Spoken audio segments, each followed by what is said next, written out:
sakit sila guys. Yung mabubuhay guys sa atin, ang hindi mabubuhay hindi sa atin. Ano yan nangyari niyan guys?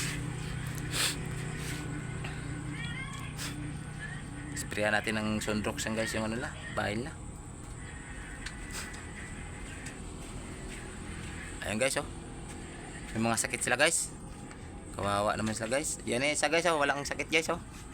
Yan. Si Late guys oh, naghahanap ng asawa niya guys oh. Lalaban natin si Late yan sa ano guys, sa motor. Laban natin yan sa mamaya guys ah. Mamaya makapanalo yan si Late. Yan guys oh, yung Batman na yan guys oh, isa pares natin yan dito.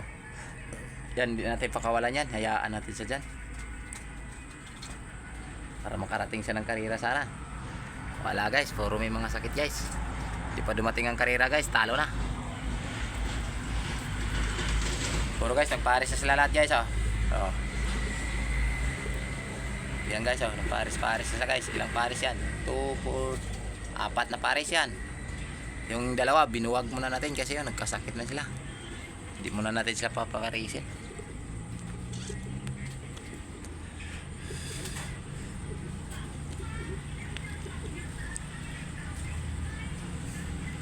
Si Liit guys, hindi niya alam yan guys, yung ano, yung daanan niya kung saan siya, punta daan. Yan siya oh, paikot-ikot yung gago.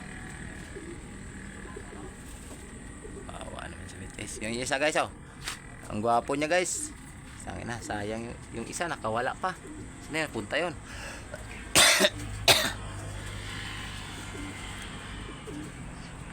Hindi muna tayo magpakawala ng kalapati guys ah. Quarantine natin sila dyan. Tirahin natin sila ng bitrasin. Pasok. Sila guys oh. Wawa naman yung mga kalapati natin guys. Wala na kasi pambiling gamot guys. Ano kayang gamot niyan guys na sipon? Bitrasin na lang lahat ah. Sana si Late. Yan guys oh, nagpares na sila guys oh.